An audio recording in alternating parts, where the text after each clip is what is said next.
Hey everyone, Ryan Young, KAATARO Jiu-Jitsu. I hope you're doing well. So I have a special guest for you today. His name is Mark, and he's a student in our Austin campus.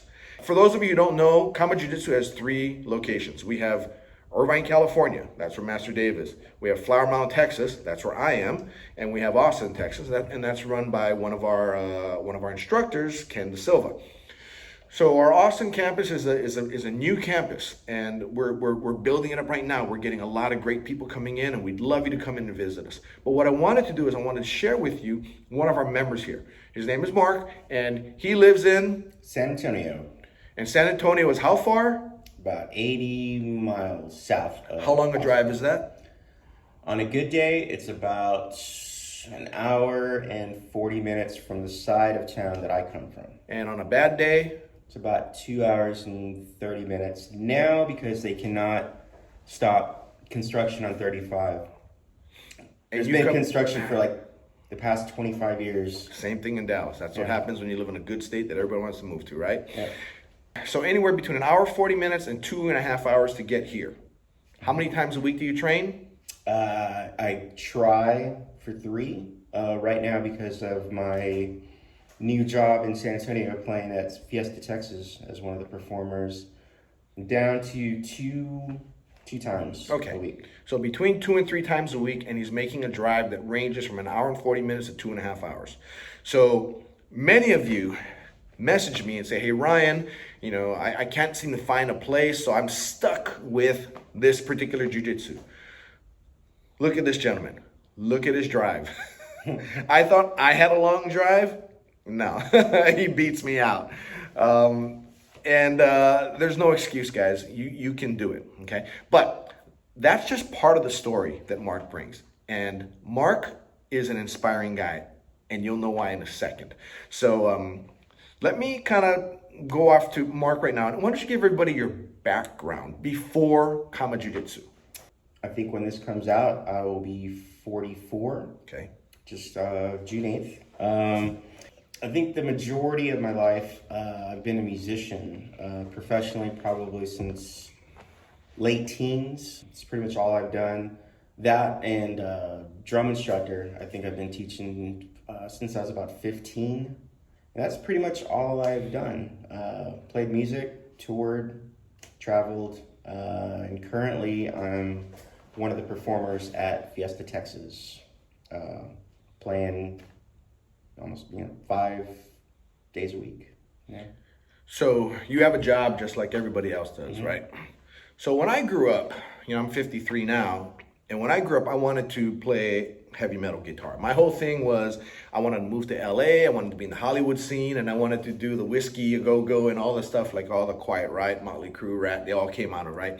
And I watched that Motley Crue movie. I don't know if you saw it on Netflix. Not yet. It just kind of talks about their lifestyle, and there's how there's a lot of drinking and a lot of partying, and Van Halen was another one. I know that Eddie Van Halen, he had I don't know, he died of some liver failure, I think it might have been, or Cancer, I think. Cancer? Okay. That rock and roll lifestyle, is that something that you were involved in to an extent? Yeah, it was. It seemed like it just went with it. You play the club, the bar, what have you. You have a couple before.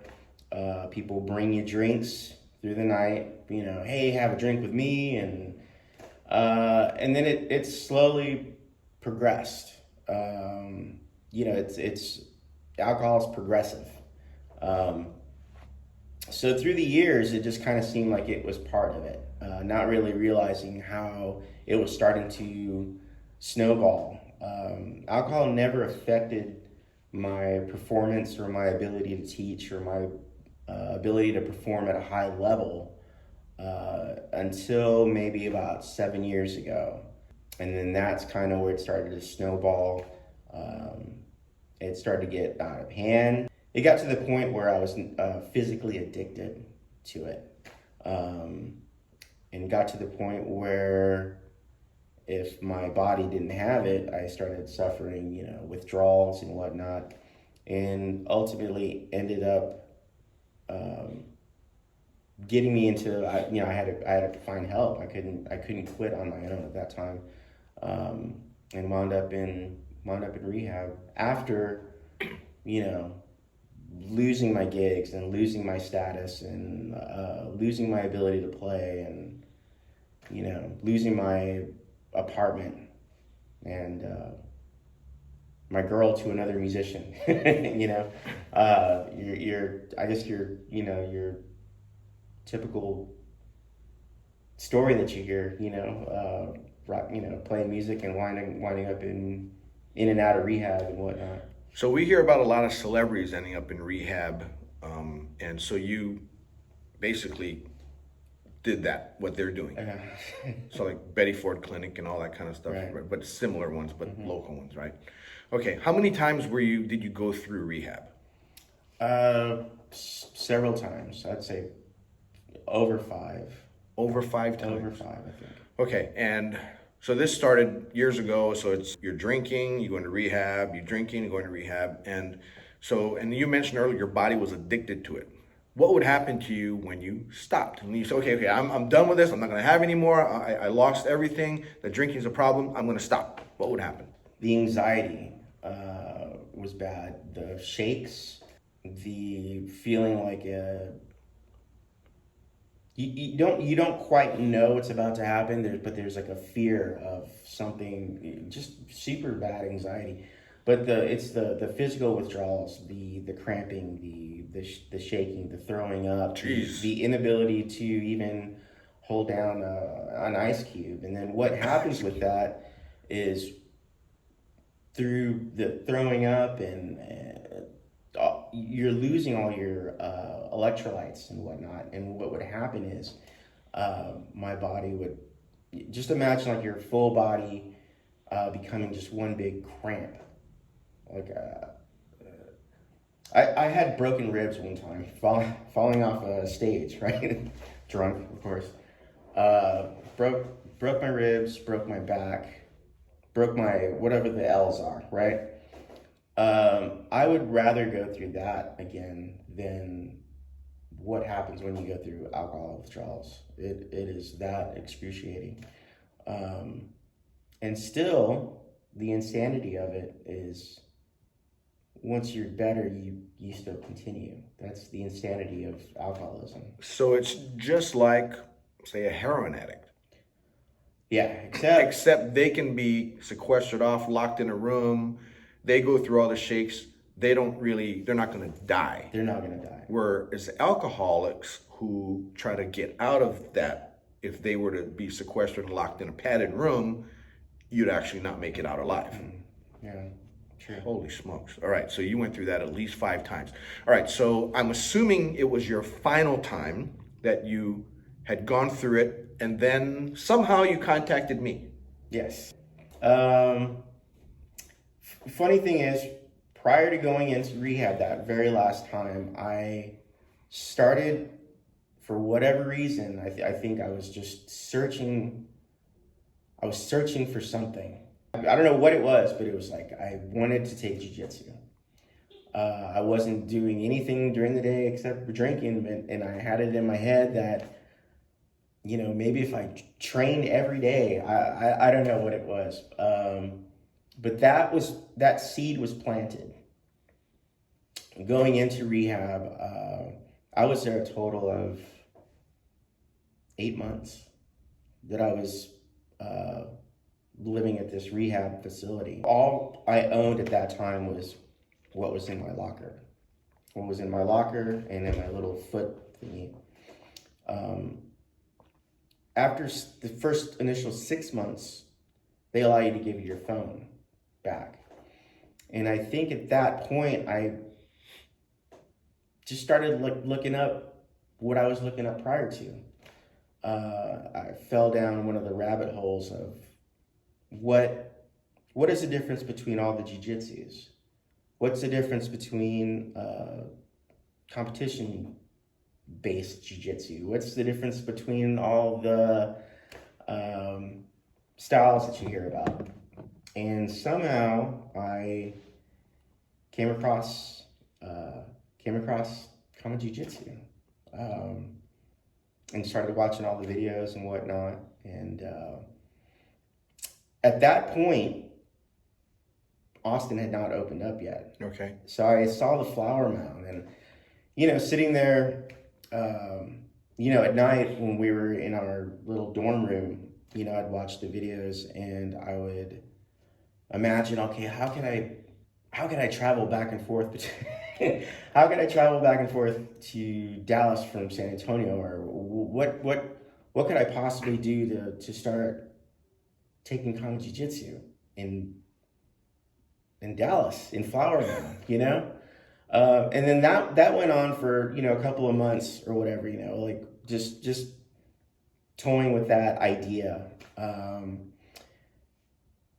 Then I moved out of the rehab, got my own little apartment, and saw a video where it said, hey, we just opened up a Austin school. And then I was just like, dude, Austin. Oh, that's only 2 hours away. That's only 2 hours. All right. Okay. So that's only 2 hours away. How did you plan on getting to the studio? At that point, every decision I started to make was, how am I going to be able to do this? I saw where you had said, hey, we're going to have so many charter members. And I was like, I got to do this. So I immediately started trying to look for a car and started going about that whole deal. And then at the end of the video, you had given your number. And I sat on the idea of calling you for about a week, right? And then I finally got the courage to call you, right? And it was like, and I remember you answering the phone and being a little, it's so silly, being a little starstruck on the phone, where I was kind of like, hey, I'm Mark. And you're like, how can I help you? Like, come on, man. And then I think I may have tried to tell you. I'm not a rude guy. No. Just what's going on here? And I think at that moment I was so excited that I was maybe trying to tell you my whole life story in that 30 seconds.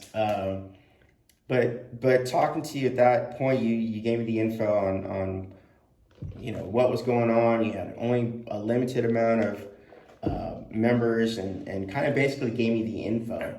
By the way, all the charter memberships are gone. Charter 1, now we have Charter 2. So it's, the first group, Mark's among one of them, and Lionel, I did a video on Lionel a while back too. He was our very first Austin student, right? So those charter memberships are gone, but we have Charter 2 members, which are still lower than the regular prices that members in Dallas and Irvine have to pay. But that's another thing. So go ahead. So you tell me, I think at that moment, I said, well, how many more? How many more do you have? And I think you said, there's probably like 5 or 6 more spots or something. Or maybe I was going to be the 6th one and you had several more. I was like, okay, well, thank you very much. And immediately try to get a car within the next couple of weeks. I felt that I need to get a car right away before they run out of these charter spots or whatever. So I went to a dealership, right? And was gonna get a car that was a different car from what you recommended. And this is a big moment here. I'll make this quick. The salesperson was throwing every single sales tactic he could throw at me to sign that dotted line. And I sat there and did the math, and I was like, if I sign on this car, I'm pretty much going to be working for my rent and this payment. And as I sat back and I looked at the big picture, this right here is going to keep me from Jiu-Jitsu. This is going to keep me away from Kama. So I said, you know what, something better is going to happen. And I walked out. And I remember that ride home, my sister saying, hey, I'm real sorry, you didn't get your car. I was like, no, that's totally fine. That was going to keep me from doing this. But Yeah, so I still hadn't had a car, you know? Did you sign up by then? Yes. Oh, okay. Let me get to that. So I called you back. I said, hey, I'm not going to get a car anytime soon, but I don't want to lose out on this charter membership. Because in my head, I'm thinking I still want to go to Flower Mound. I still want to go to California. What if, you never know. I could probably get a chance to go train out there. Oh, and one thing real quick, these charter members, the charter memberships in Austin are like all the memberships in all the studios, which means that he has come to Flower Mound to train with me, and he hasn't gone to California yet to train with Dave. Yeah. But you can do that. So just kind of let you know, our memberships are all campus memberships. All right, go ahead. So you said, why didn't I think of this? You said, well, why don't you just pay for it and just come when you can? Here I am just freaking out that I'm not going to have a car, So I said, all right, I'll do that. I didn't have a bank card. Yeah. So I think at that moment I talked to you in the morning. Yeah, we don't accept cash. We don't accept checks. You have to pay with a credit card or a debit card. And you kind of said, what about, all I have are these prepaid cards. Yeah. I think you asked if it would work. And I'm like, I don't know. Let's try it. And it worked. So I took the bus to the HEB, got a prepaid card, took the bus back, and then called you, paid for it. So yeah, so that's how, but then you signed me up. And I think a week later, I begged one of my buddies who lives 40 minutes south of San Antonio. So his drive was 40 minutes to San Antonio, and then from there to Austin. So his drive was looking at maybe 3 hours? Oh, yeah. And then he had to drive home after he dropped me off. That's a good friend. Jacob Pryor. You're still friends? Oh, yeah. Oh, thank you, Jacob. Yeah. All right, so the first time you came to train, you didn't have your own transportation. You had to get Jacob to drive you. How many times did somebody have to give you a ride before you finally got your car? Several. I wasn't able to train that much. Anytime that he could, he would bring me. Another time, which was the first time that I got to meet you, a buddy of mine, Sean Sankey, who was pivotal in getting me to rehab the time that I worked, was going to bring me, but then he said, how about you just borrow my car? Which was huge, for someone to give me that trust. Well, here's my car. The alcoholic, the person that no one could trust prior to, the unreliable one, here's my car. And that was the time when I came up, drove up, and then drove up with Ken to go to your place. Okay, so let's kind of go into this story now.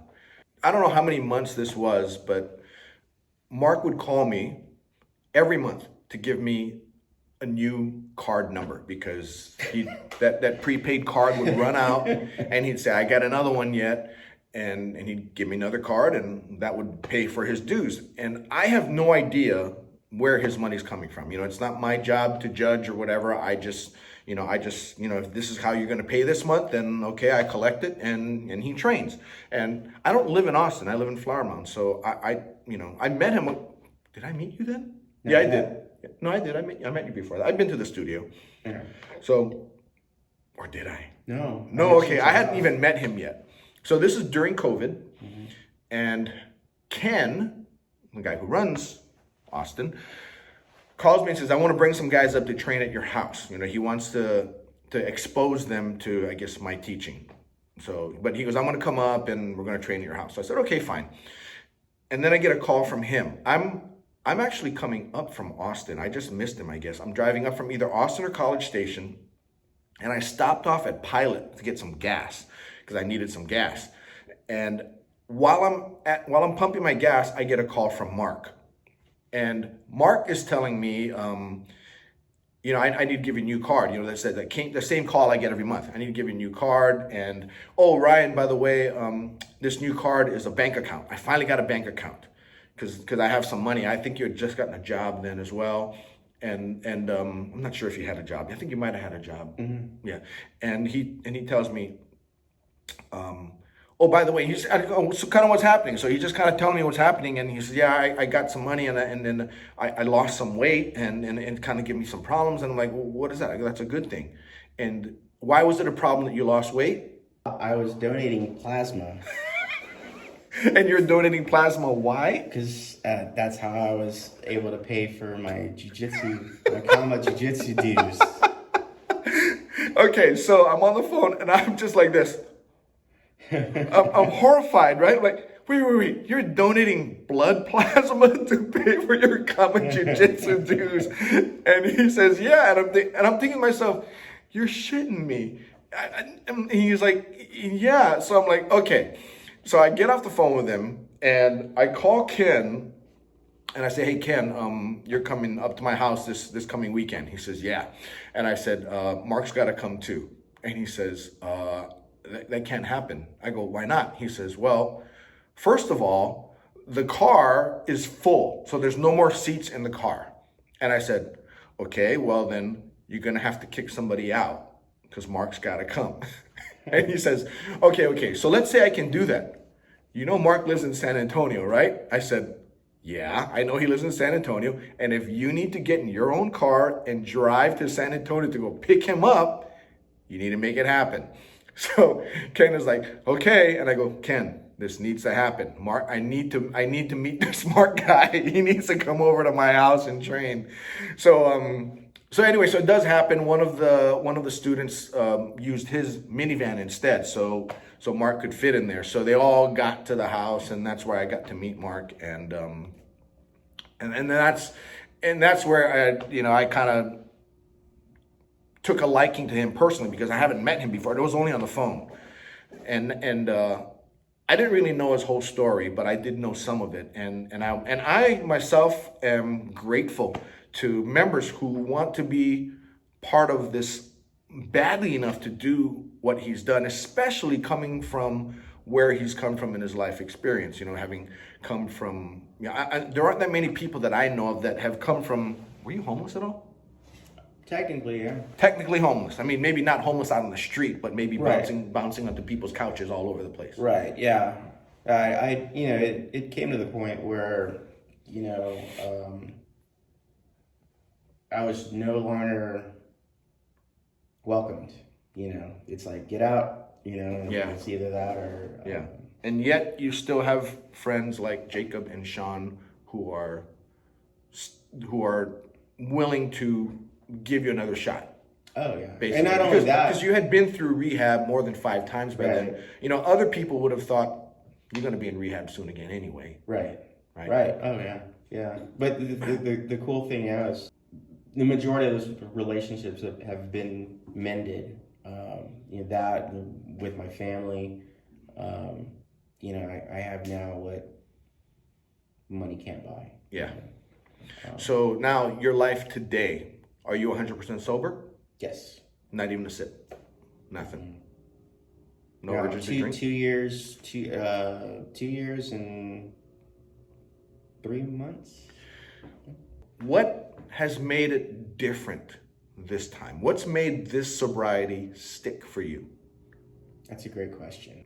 Surrendering, realizing that I'm powerless, working a program. Before I was not working a program. It was all, I can do this. I can do it on my own, Working in a 12-step AA program is key. If there's anything that I believe in more, it's the 12-step program. Mm-hmm. I feel like the 12-step and Jiu-Jitsu are like two rails on a track. Okay. And they're there, and they're guiding me forward. So Jiu-Jitsu is part of it. Jiu-Jitsu is a huge part. Jiu-Jitsu for me has been life changing. And I told you this recently. I no longer believe in things being coincidence. There's more magic in coincidences now. Had I not come across those videos at a time when I feel that they were meant to be put in front of me. Have you done any martial arts before jiu-jitsu?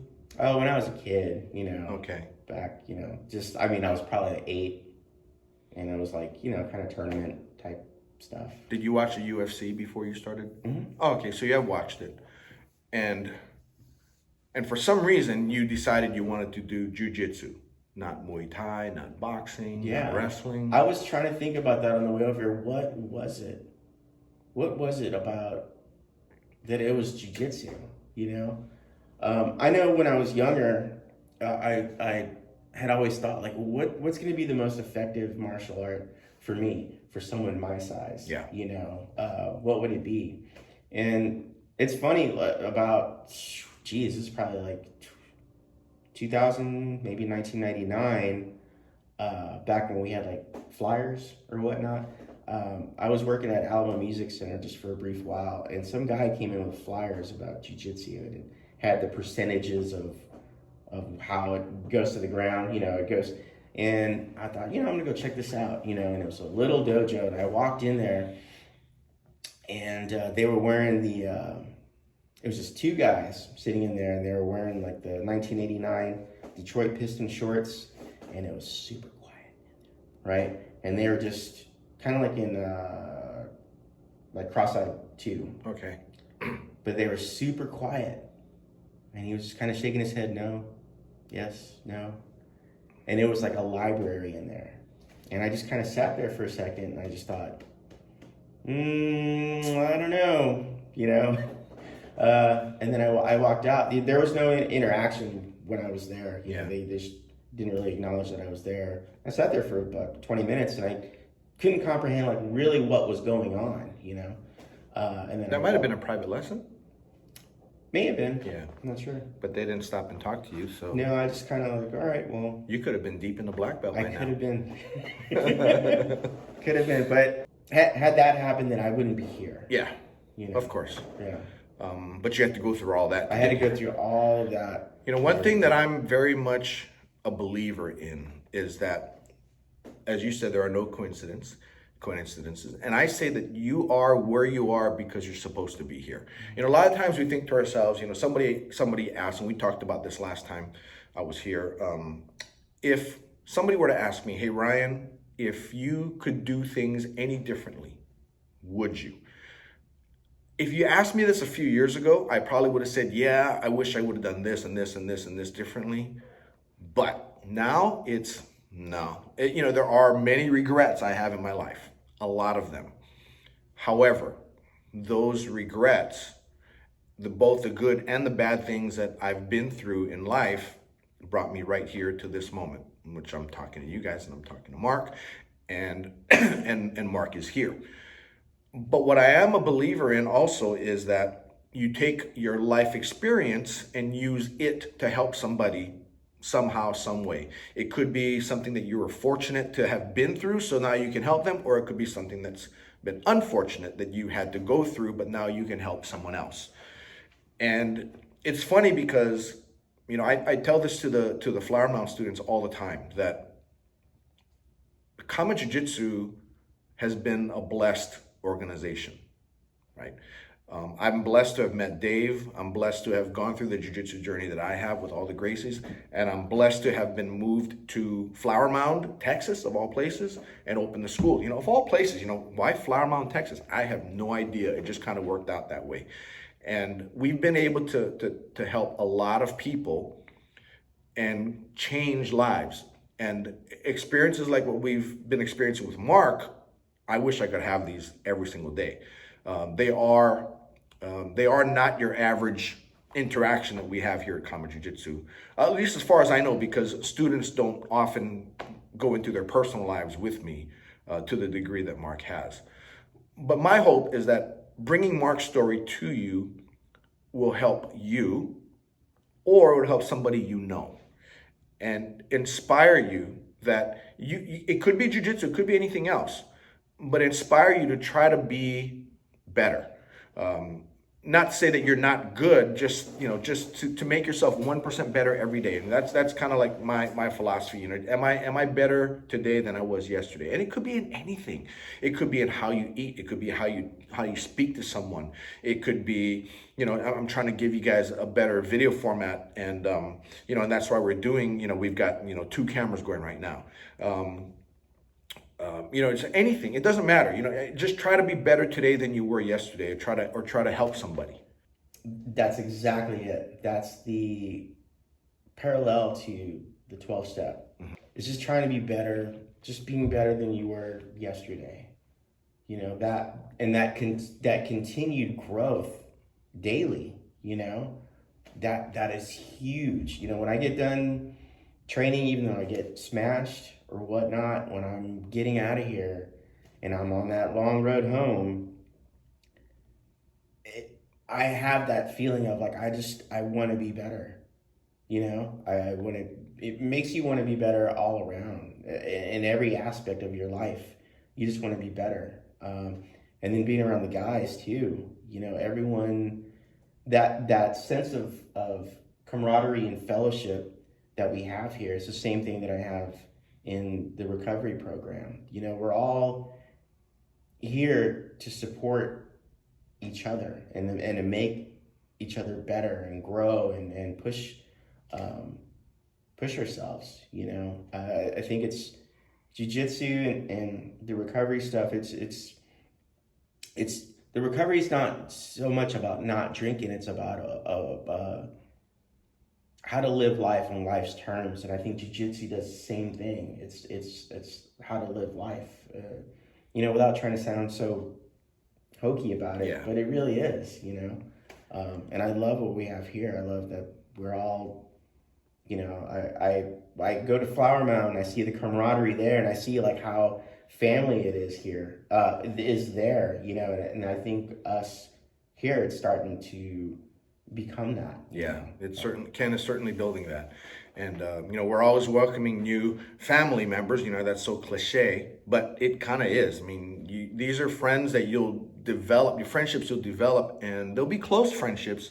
Because when you think about it, what is jiu-jitsu? I mean, you're always on the very edge of hurting your friend, but you're pulling back, right? It's that level of trust you develop with them that you're not going to let anybody do that to you, right? No stranger on the street you're going to let choke you out, or that they're going to try to break your arm, or break your leg or break something. Whereas over here, that you're just trying it. You're trying to get better at it. You get to a certain point, and even if I think I have it, and my partner is not submitting to me, I might just throttle back and let it go because I like him. I don't want to hurt him, right? And you develop a great trust with people that way, and your relationships are awesome here. So let's kind of go over better. So going back to your pre-rehab state, or even when you just got out of rehab, you're better. So you're working 2 jobs.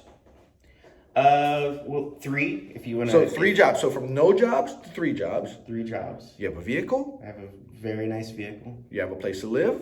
I do. Yeah.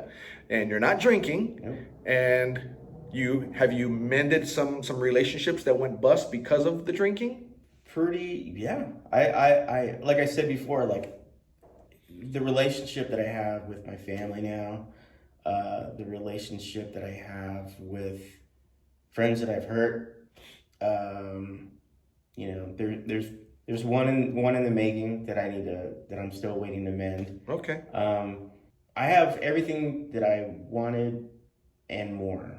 I can't. This right here, this interaction that we're doing right here, I couldn't have imagined doing when I'm sitting in my rehab hotel room with four other guys as I'm watching videos of jiu-jitsu and watching your videos and watching all this. To imagine that I'm sitting right here and being able to interact with you and have what I have now, it's more than I could possibly. So would you say you made a 180-degree turn from where you were? Oh, yeah, definitely. 100% better in life? I'm a billion times better. Awesome.